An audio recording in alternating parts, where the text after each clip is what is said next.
It started early one Saturday morning. I woke up to a loud noise coming from downstairs. At first, I thought maybe it was the television left on or some kind of accident, but as I rubbed my eyes and listened more closely, it became clear that it was crying, loud, almost frantic crying. There were only 2 people in the house, me and my wife. So, naturally, I got out of bed, threw on a shirt, and went downstairs to see what was going on. As I approached the living room, the sound became sharper, more strained, and undeniably hers. When I entered the room, I saw her sitting on the couch, face buried in her hands, her shoulders shaking with sobs. The scene startled me. She wasn't someone who broke down like this over trivial matters, at least not usually. I stood there for a moment, taking it in, before I asked her outright, "What's going on? Why are you crying?" She lifted her head, her face blotchy and red, and looked at me with a mix of frustration and despair. Between sobs, she said, "They called me boring. They said I was dull." I was confused. "Who?" I asked, my tone firm but not unkind. "People on Instagram," she blurted out. I posted a story about my Pilates routine, and instead of supporting me, they made fun of it. They called me uninteresting, said I'm wasting my time, that nobody cares. I thought it would be inspiring, but now, she broke down again. I stood there, unsure of how to respond. Social media drama wasn't exactly my area of expertise, nor was it something I considered worth losing sleep over. Still, this clearly mattered to her. "Look," I said, crossing my arms, "forget about them. They're nobodies. People talk trash online because they've got nothing better to do. You shouldn't take it seriously." My tone was practical, straightforward, and maybe a little dismissive. But her reaction told me my words hadn't helped. Instead of calming down, she seemed even more upset. "You don't get it," she snapped, wiping her face aggressively with the sleeve of her sweater. "This isn't just about a stupid comment. It's about me. I feel like I don't know, like I'm not living up to anything. I'm 30 years old, and what do I do that's interesting? Nothing. I don't want to be a nobody anymore." She looked at me with an intensity that made it clear this wasn't just a passing mood. "All right," I said, trying a different approach, "so what are you going to do about it?" "I already have a plan," she said, sitting up straighter. Her tears had dried, and now there was a strange glint in her eye. "I know someone who can help me. Someone very respected, someone who knows how to make people shine." "Who?" I asked. "That's a secret," she said, a small smile creeping onto her face. "But don't worry. You'll meet them soon. They're coming here, actually. It'll be a surprise for everyone. And," she added, leaning forward, "I need you to get everything ready for them. Set up the grill, prep the food. Make it nice. We need to impress them." I raised an eyebrow. "Impress them? Who exactly are these people?" "I told you, it's a surprise," she said firmly, standing up. "And you'll just have to trust me on this. But believe me, this is important. So, can you do it?" I stared at her for a moment, my mind racing with questions I didn't bother voicing. Then I nodded. "Fine. But you owe me an explanation later." As she walked away, clearly satisfied with herself, I stayed in the room, trying to wrap my head around everything. Impress someone? Prep the grill? Intrigue and secrets? I thought to myself, what kind of people are these that they're worth all this effort? Sunday morning rolled around, and my wife was up early, already getting ready as if she had some grand event to attend. She was standing in front of the mirror, meticulously applying makeup and styling her hair. When she emerged from the bedroom wearing a dress that could only be described as eye-catching, I couldn't help but ask, "Why are you wearing that? What's the occasion?" She looked at me as though the answer was obvious. "People judge by appearances," she said matter-of-factly. "If you look good, people are more inclined to be nice to you." I didn't entirely agree with her reasoning, but I wasn't in the mood to argue about it, so I just let it go. While I busied myself cleaning the house and setting up the grill, apparently, we were hosting some important guests, she was glued to her phone. She was speaking in hushed tones, walking from room to room, occasionally glancing my way but not saying much.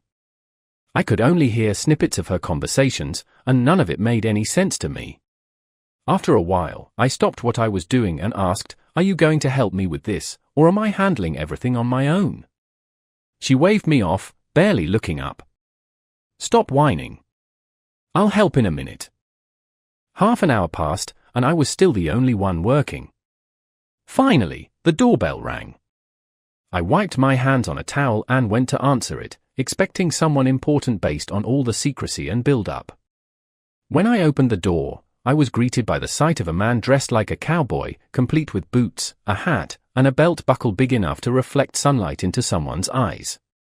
Standing next to him was my wife's friend, who I'd grown to dislike over the years. She had a knack for bringing chaos wherever she went and seemed to cycle through boyfriends faster than most people change their wardrobe. My wife appeared beside me and quickly ushered them inside before I could say anything. Come in," she said, all smiles. Then, under her breath, she muttered to me, and maybe tried to look a little less grumpy. I didn't appreciate the comment, but I held my tongue. We all sat down in the living room, where drinks were poured and light conversation ensued. It didn't take long for my wife to get to the point. "Some people think I'm boring," she began, looking around the room dramatically. "So, I've decided to take up horseback riding. Isn't that exciting?" I was taken aback. "Horseback riding? Since when are you into that?" I asked. She wasn't exactly known for sticking to routines or hobbies, and this seemed like an odd choice. Before she could answer, her friend chimed in. "It's perfect. My new boyfriend here is going to help us. He's got everything, a ranch, an arena, horses, you name it." She gestured toward the cowboy, who had been staring a little too intently at my wife's chest for my liking. The cowboy finally spoke, his voice carrying a slight drawl. "That's right. My family owns a large estate. We've got top-notch facilities for riding and training. I'd be happy to teach y'all. In fact, we've got a special session planned for tomorrow. It's going to be private, very exclusive." He smiled, and I couldn't tell if he was trying to sell me on the idea or flirt with my wife. I narrowed my eyes at him, but before I could say anything, my wife shot me a look.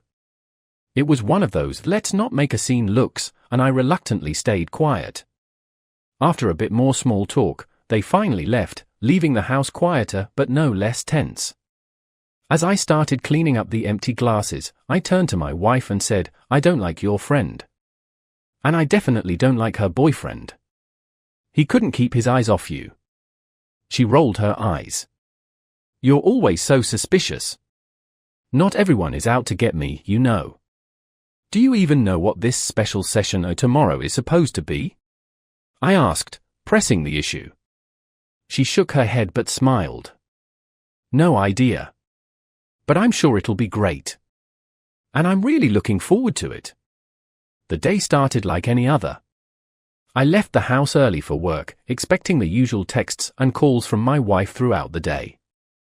Normally, she'd be messaging me with updates about her plans or even just sending pictures of her lunch. But that day? Nothing. No messages, no missed calls.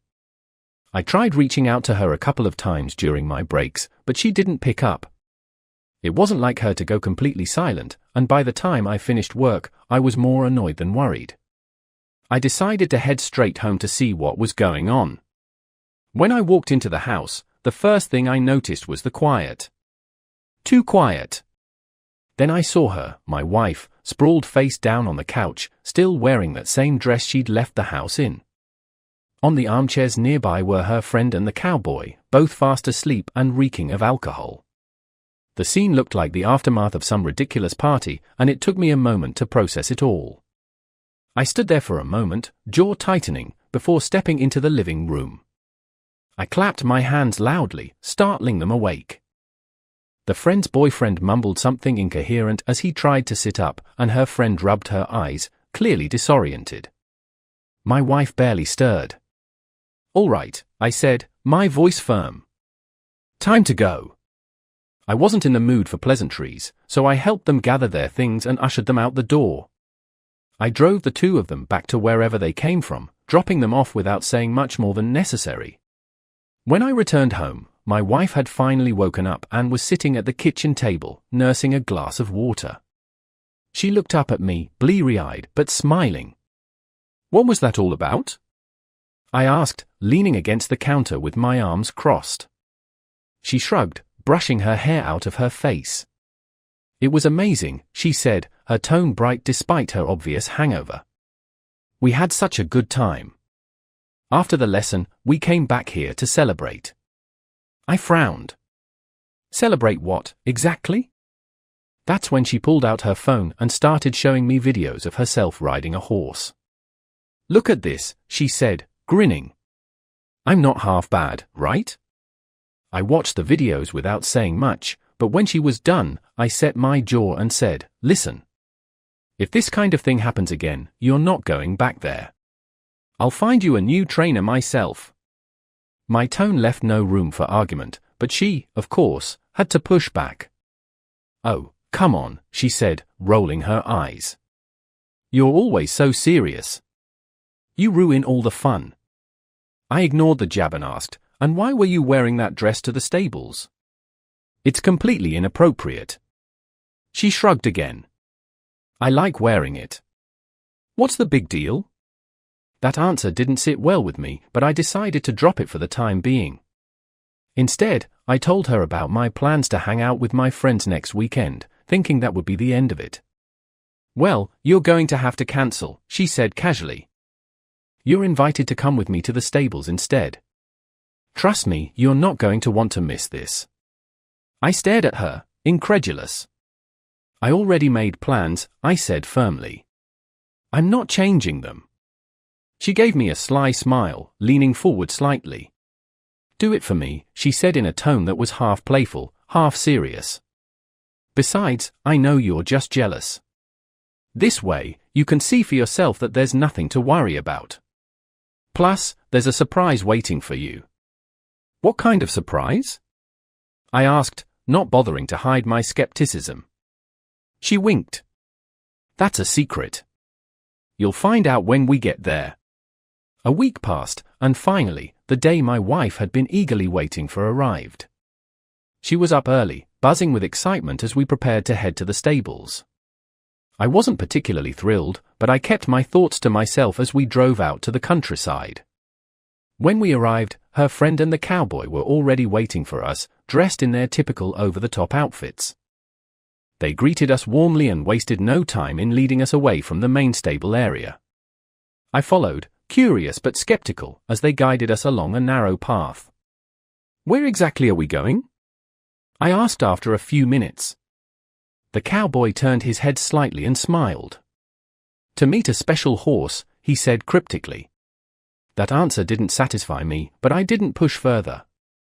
We continued walking until we reached a small, separate building. It looked more like a shed than a stable, with faded paint and vines creeping up the sides. The cowboy swung the door open dramatically, revealing the inside. The room was decorated in a bizarre way. Strings of lights hung across the ceiling, casting a dim glow. In one corner stood a horse, calmly chewing on hay. But what caught my attention was the presence of a bed in the middle of the room. It was an old, worn-out mattress covered with a tattered blanket. "What is this?" I asked, my voice laced with suspicion. "Why is there a bed in here?" The cowboy shrugged, his expression almost sheepish. "This was my favorite spot as a kid," he explained. "I used to spend hours here with this horse. It's my favorite." His tone was casual, but the explanation didn't sit right with me. As I looked closer, I noticed some questionable stains on the mattress. "And what's that?" I asked, pointing at the spots.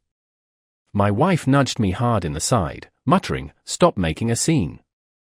The cowboy laughed nervously. "Oh, it's just an old mattress," he said quickly.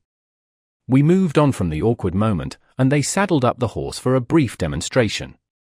My wife was clearly enjoying herself, laughing and chatting with her friend. I, on the other hand, couldn't help but notice how the cowboy's eyes lingered on her a little too long. Every time she spoke, he seemed overly attentive, hanging on her every word. It was irritating, but I decided to bide my time. Eventually, her friend excused herself, pulling my wife along for a quick trip to the bathroom. This left me alone with the cowboy. I decided to take the opportunity to address what had been bothering me all afternoon. "What's with the way you've been looking at my wife?" I asked, my tone direct. The question caught him off guard. He stammered for a moment before managing to say, "It's nothing like that. I have a girlfriend, you know. I'm just being polite." I didn't buy his excuse but decided not to press further. Instead, I leaned in slightly and said, "Just remember, I'm watching. Don't give me a reason to think otherwise." He nodded quickly, looking relieved when the women returned. The rest of the session went by without much incident, but I remained on edge, keeping a close eye on him. As the day came to an end, we thanked them for the lesson and prepared to head home. On the drive back, my wife seemed unusually quiet, lost in thought. I finally broke the silence. "You seem to have fun today," I said, trying to gauge her mood. She nodded, smiling faintly. "Yeah, it was good. But I need to tell you something when we get home." I raised an eyebrow, suspicious. "What is it?" She shook her head, her smile widening slightly. "Don't get upset," she said, her tone playful but firm. "I'll explain everything. Just wait until we're home." That only made me more curious, but I decided to wait, even if it felt like she was deliberately dragging out the suspense. When we got back home, my wife immediately turned to me with a peculiar expression. "I need to help my friend with her move," she said, almost as if she had rehearsed the line. "She's asked me to go over there and help unpack, organize, all that kind of stuff. But don't worry, it's not just work. There's a reward." She raised her eyebrows like she was letting me in on a secret. "A reward?" I asked, crossing my arms. "What kind of reward?" She smiled, clearly excited. "They're planning a private party afterward. Apparently, her boyfriend has a ton of influential friends. It could be a great opportunity to meet people, make connections. Who knows what could come of it?" Her enthusiasm was almost contagious, but I wasn't entirely convinced. "All right," I said, nodding slowly. "But keep me updated. I don't like the idea of you disappearing for hours without a word. You know how much trouble your friend tends to attract." My tone was firm, but she just waved me off with a laugh. "Oh, come on," she said, rolling her eyes.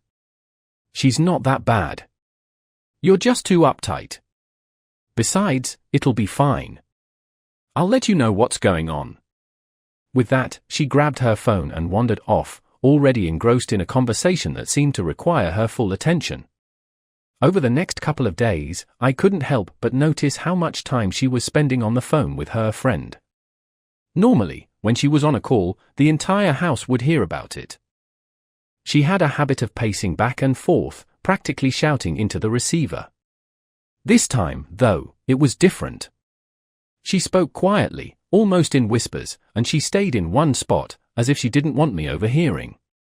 I didn't want to jump to conclusions, but the change in behavior was noticeable. Even when I walked into the room where she was, she'd lower her voice or end the call quickly, claiming it was just a boring conversation about logistics. It was unlike her to be so secretive, and it left me with more questions than answers. One evening, while I was watching TV, I glanced over to see her sitting in the corner, her phone pressed to her ear. She wasn't laughing or shouting as she usually did during her calls. Instead, she was speaking in a low, deliberate tone, occasionally glancing in my direction as if to check whether I was paying attention. I couldn't ignore it anymore. Something about the way she was acting felt off. Normally, she'd share every detail about her plans, no matter how mundane. But now, she was keeping things to herself, speaking in hushed tones, and brushing off my questions with vague answers. It wasn't like her at all, and it only made me more curious about what exactly was going on.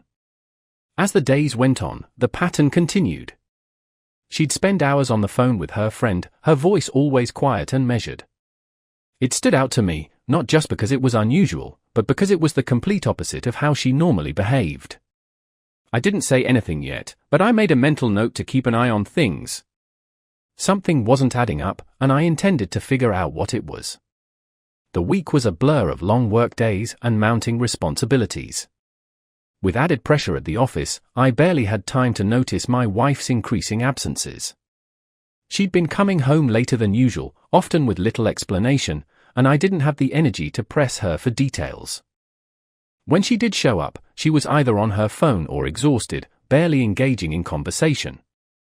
By the end of the week, I was focused on my own workload, assuming she was handling her own plans without any real concern from me. One evening, she came home visibly tipsy, her cheeks flushed and her words slightly slurred. "You're not going to believe it," she said, kicking off her shoes with a giggle. "They've done such an amazing job with the house. You'll be blown away tomorrow." I blinked at her, trying to process what she was saying. "What house? What are you talking about?" She waved her hand dismissively, too amused to answer seriously. "You'll see. Just get ready. Tomorrow's going to be special." I didn't bother pressing for more information. Instead, I headed to bed, my thoughts too scattered to make sense of her cryptic excitement. The next morning, she was up before me, practically bouncing with energy. "I'm driving," she announced, grabbing her keys. "I know exactly where we're going." I was too groggy to argue and figured it wasn't worth the hassle. "Fine," I muttered. "Lead the way." The drive was quiet, save for her occasional hum of anticipation. When we pulled into the stables, I frowned. "Why are we here again?" I asked, my tone edged with suspicion. She grinned, her eyes gleaming with mischief. "Just trust me," she said. Reluctantly, I followed her inside, where her friend and the cowboy were waiting.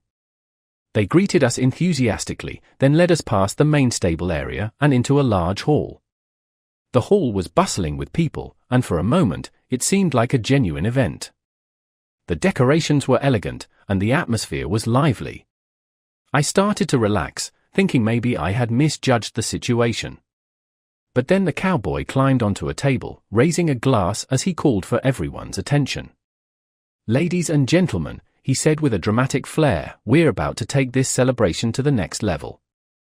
Follow me to the stables for something truly unforgettable." The crowd erupted in cheers and laughter as they began filing out of the hall. My wife grabbed my arm, urging me to follow along. I went reluctantly, my unease returning with every step. When we reached the stables, my stomach sank. The scene was bizarre, mattresses scattered across the floor, and people pairing off with knowing smiles.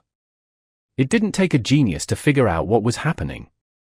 "We're leaving," I said firmly, grabbing my wife's hand. She looked at me in shock, pulling back slightly. "What are you doing?" she hissed. "You're making a scene." "I don't care," I snapped. "This is completely unacceptable. You're not staying here." Ignoring her protests, I led her out to the car and drove off without a word. Once we were on the road, she finally broke the silence. "You embarrassed me," she said, crossing her arms. "You didn't even try to understand. They're good people. They just have unconventional hobbies." I gritted my teeth, struggling to keep my temper in check. "Good people don't behave like that. I'm finding you a new trainer. End of discussion." She sighed dramatically, as if I were the unreasonable one.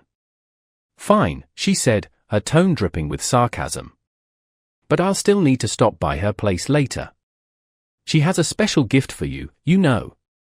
I glanced at her, skeptical. "A gift?" She nodded, her expression softening. "Yes. Because they actually like you. They don't judge you for your opinions, no matter how rigid they might be." The next morning, I decided to take matters into my own hands. I'd had enough of the chaos surrounding my wife's current arrangements, so I found her a new trainer. This one came highly recommended and seemed to have a solid reputation. When I told my wife about the plan, she didn't seem thrilled. In fact, she looked downright skeptical, but she didn't argue. We got in the car and drove to the new stable, where we met the trainer, a young woman with a professional demeanor and an air of confidence that immediately set her apart from the cowboy. As we introduced ourselves, it was clear that my wife wasn't going to make this easy. She stood with her arms crossed, her expression neutral but clearly guarded. I pulled her aside and said quietly, "Look, I'm doing this for you. Not for me, not for anyone else. Just give it a chance, all right?" She sighed and nodded reluctantly, but I could tell she wasn't entirely convinced. The trial session began, and I stayed back to watch. The new trainer was patient and methodical, explaining every step in detail and making sure my wife felt comfortable. Despite her initial resistance, my wife seemed to settle in as the lesson progressed. By the end, she even managed a small smile, though she didn't say much as we left. I took it as a sign that the session had gone better than she expected. Afterward, we stopped by her friend's house. My wife went inside while I waited in the car, scrolling through emails and trying to catch up on work. She was gone for a while, and when she finally came out, she was carrying an expensive-looking garment bag. Her friend followed, smiling in that way that always made me suspicious. "Sorry about all the trouble," her friend said as she leaned against the car. "I really thought you two would enjoy yourselves." I didn't bother hiding my irritation. "I'm not interested in being part of whatever that was," I said flatly. Her smile didn't falter. "That's your choice," she said lightly, stepping back as my wife got into the car. The ride home was quiet, but I could feel the tension simmering beneath the surface. Later that evening, my phone rang. It was my boss, and the tone of his voice left no room for negotiation. "We have a critical project," he said. "It's incredibly urgent, and I need you to handle it. You'll have to leave for a business trip tomorrow morning. The work is demanding, but the pay will reflect that, 3 times your usual rate." I agreed without hesitation. Work was work, and this sounded like an opportunity too good to pass up. When I told my wife about the trip, she didn't seem fazed. If anything, she seemed almost relieved. "That's fine," she said. "It'll give me more time to get used to the new trainer. And I might take the chance to visit my mom while you're away. It'll be good for both of us." Her response caught me off guard, but I didn't question it. If she was content, then so was I. As I packed my bags later that night, I couldn't shake the feeling that there was more going on than she was letting on. But I pushed the thought aside. Work needed my full attention, and for now, everything else would have to wait. The business trip started smoothly enough. I was busy with meetings and tasks, focused on handling the demands of the project. 2 days in, however, I received an unexpected call from my wife's new horse trainer. "Hey," she said cautiously, "I just wanted to check in. Your wife hasn't shown up for any of her lessons this week. Is everything okay?" The question caught me off guard. I assumed everything was fine at home, but now doubt began to creep in. "I'll look into it," I replied curtly before ending the call. As soon as I had a moment, I tried calling my wife. The phone rang several times before going to voicemail. I called again later in the day with the same result. By the 3rd attempt, frustration was building. She never ignored my calls like this, and it wasn't like her to be so unresponsive. The pattern continued for the rest of the week. I called in the mornings, during my lunch breaks, and even late at night, but there was no answer. Not even a text. It was infuriating, and I couldn't help but feel something was wrong. Finally, on the last day of my trip, as I was heading back home, I received a message from her. "Lost my phone when I was visiting Mom. Bought a new one. All good now." That was it. No explanation, no apology for being unreachable. When I walked through the door that evening, she was in the kitchen, preparing dinner. I noticed immediately that she looked slightly off, her hair was disheveled, and there was a faint redness around her eyes. But what stood out most was the subtle smell of alcohol on her breath. It wasn't overpowering, but it was enough to make me raise an eyebrow. "Tough week?" I asked, keeping my tone neutral. She shrugged, her back to me as she stirred something on the stove. "You could say that. A lot going on." Her response was vague, and she didn't offer any more details. As she busied herself with the meal, I couldn't shake the feeling that something wasn't adding up. While she was distracted, I grabbed my laptop and opened up iCloud. If her old phone was lost, its location should show up on the account. Sure enough, the tracking feature was still active, and it revealed something strange: the phone wasn't lost at all. It was sitting at the old stables we'd visited weeks ago. My jaw tightened as I stared at the screen. What was it doing there? "Dinner's ready," she called, pulling me out of my thoughts. I quickly closed the laptop and joined her at the table, though my mind was racing. As we ate, she began talking casually about her plans for the next day. "I need to run an errand with my friend," she said. "She's looking for a gift for her husband, and I'm helping her pick something out. I might be out for a while." "What kind of gift?" I asked, trying to keep the conversation light while probing for more information. Her answers were vague and hesitant, filled with pauses and half-hearted explanations. It was clear she wasn't being entirely honest. By the time we finished eating, my suspicions had only grown. Whatever she was hiding, I needed to find out. If her phone was at the stables, then that was where I would start. By the time evening rolled around, my wife was already on her way out. She claimed she had errands to run with her friend, leaving the house with barely a word. I acted as though I had work to attend to myself, but in reality, I had other plans. Despite being on leave after my trip, I grabbed my keys and left shortly after her, waiting in my car until I was sure she was gone. Once the coast was clear, I headed for the stables, determined to figure out what she was hiding. When I arrived, the place was eerily quiet. The main stable area, usually bustling with activity, was completely empty. I moved carefully, making sure not to make any noise as I stepped inside. The first thing that caught my eye was the mess on the floor. Scattered across the dirt were discarded items that didn't belong there, including an unsettling amount of used contraceptives. The sight alone was enough to set my blood boiling. I scanned the area, but found no one. It was clear this wasn't where they were gathering. My mind went back to the separate shed I'd seen during our previous visit. If anything was happening, it would be there. Taking a deep breath, I made my way toward the smaller building, my footsteps barely audible on the gravel path. As I got closer, faint noises reached my ears. At first, I couldn't make them out, but as I approached, the sounds became unmistakable. I hesitated for a moment before peering through a crack in the door. What I saw made my stomach turn. My wife was engaged in unspeakable acts with one of the animals, surrounded by a group of people who seemed disturbingly entertained. And then, as if that wasn't enough, she went on to betray me further, this time with an older man I recognized from the party weeks ago. I stepped back, bile rising in my throat, and pulled out my phone. Shaking with anger, I recorded everything. Once I had enough footage, I left. My hands were trembling as I drove home, but my mind was focused. There was no coming back from this, and I wasn't going to waste time confronting her in the heat of the moment. Instead, I contacted a lawyer that same night. We discussed my situation, and I began making arrangements for what came next. By the time I finished, I knew exactly how I was going to handle her. That same evening, I called her 6 times, each call more urgent than the last. When she finally answered, I made sure my voice sounded frantic. "The house has been robbed," I shouted into the phone.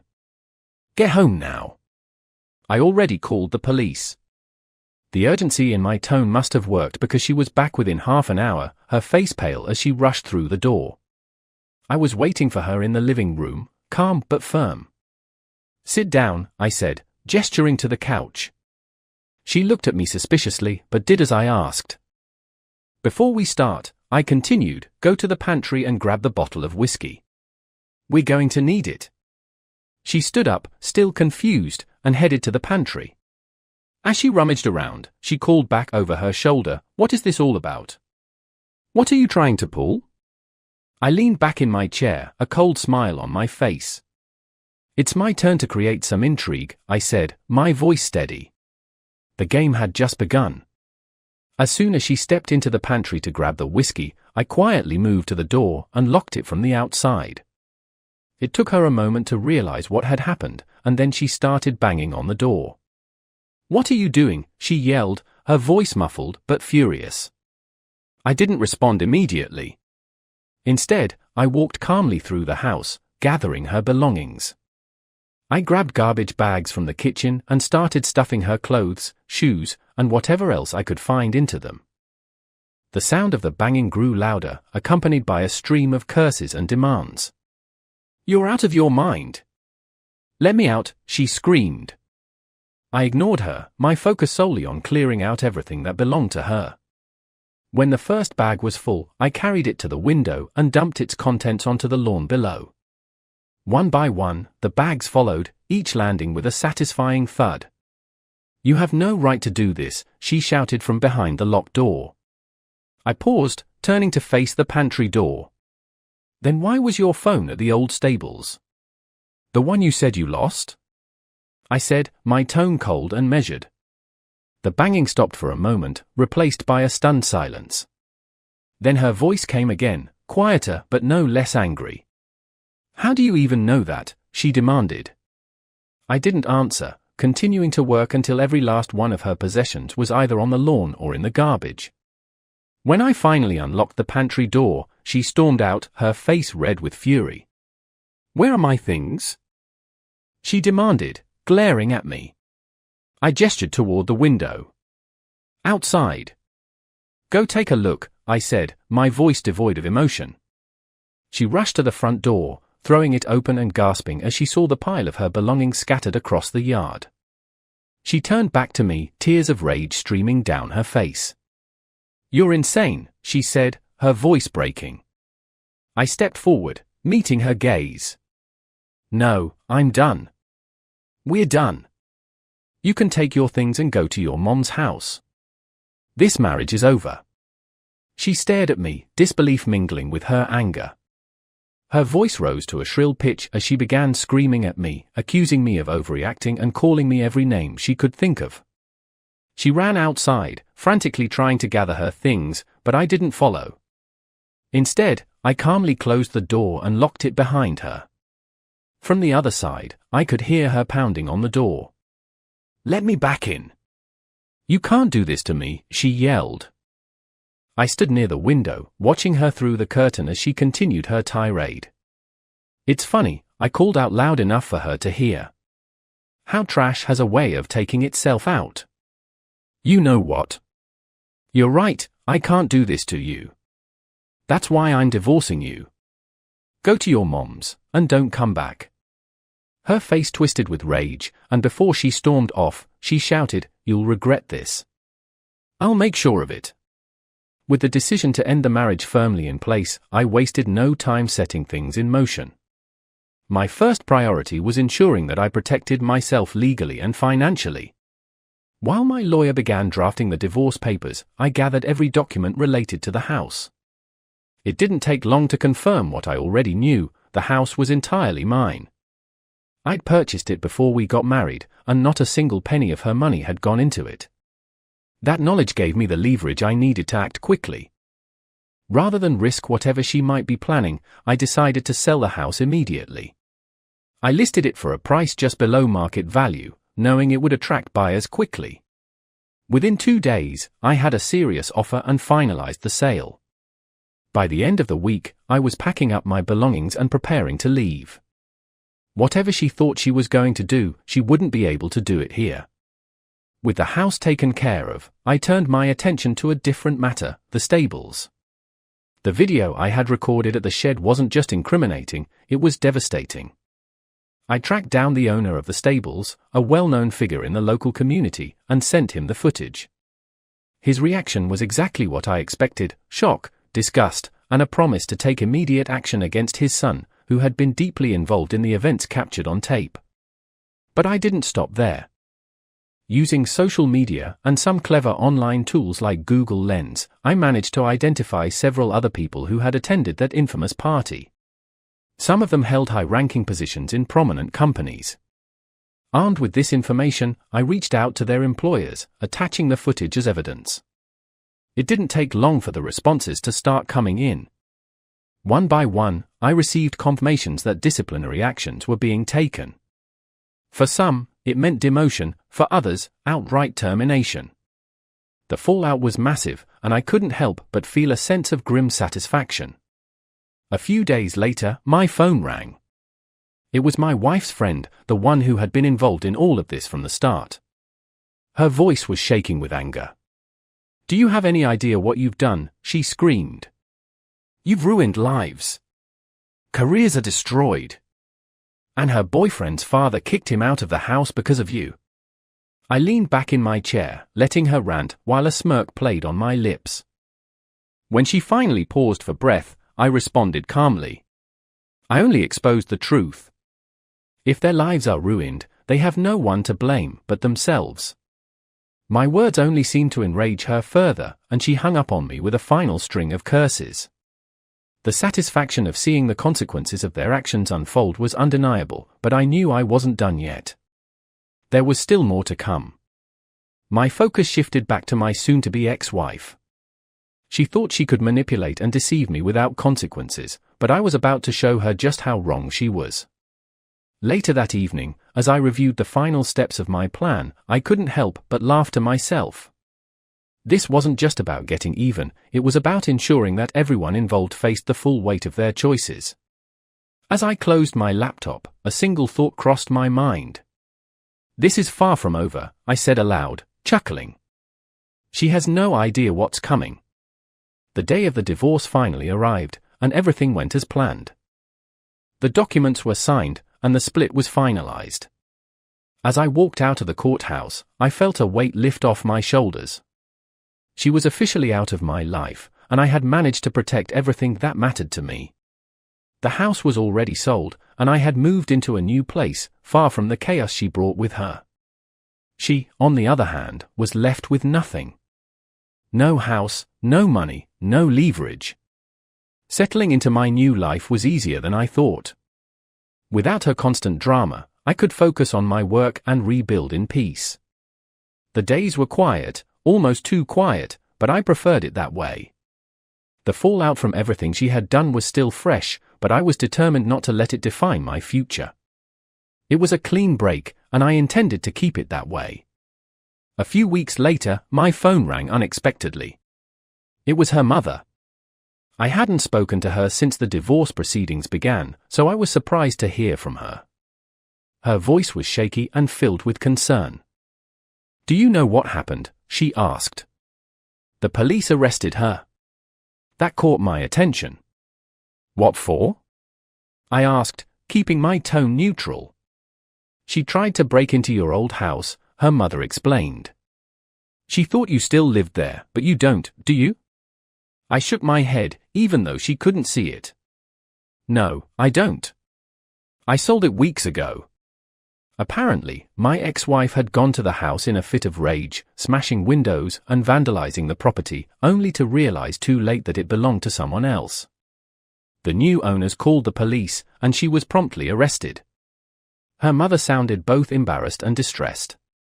"I don't know what to do with her anymore," she said. "She's completely out of control." I let her vent for a while, my emotions a mix of amusement and pity. When she finally paused, I said, "Look, this isn't my problem anymore. I'm not responsible for her actions. You need to keep an eye on her before she causes even more damage." The conversation ended soon after, and I couldn't help but shake my head at the absurdity of it all. It seemed like she hadn't learned anything from the divorce or the mess she created. She was still the same reckless, impulsive person, and now she was facing the consequences without me to shield her. It wasn't my concern anymore, and I was content to leave it at that. Later, I found out that she had been fined heavily for the damage she caused to the property. The new owners weren't willing to let her off easy, and the court agreed. The fine was massive, enough to ensure she would feel the sting for years to come. It was a fitting end to her spiral of poor decisions. As for me, life continued to improve. With the divorce behind me, I focused on building a better future. My work thrived, and I enjoyed the peace that came with being free from her chaos. Every now and then, I thought about the drama she tried to create, but it was always with a sense of relief that I had left it all behind. She was someone else's problem now, and I had no intention of looking back.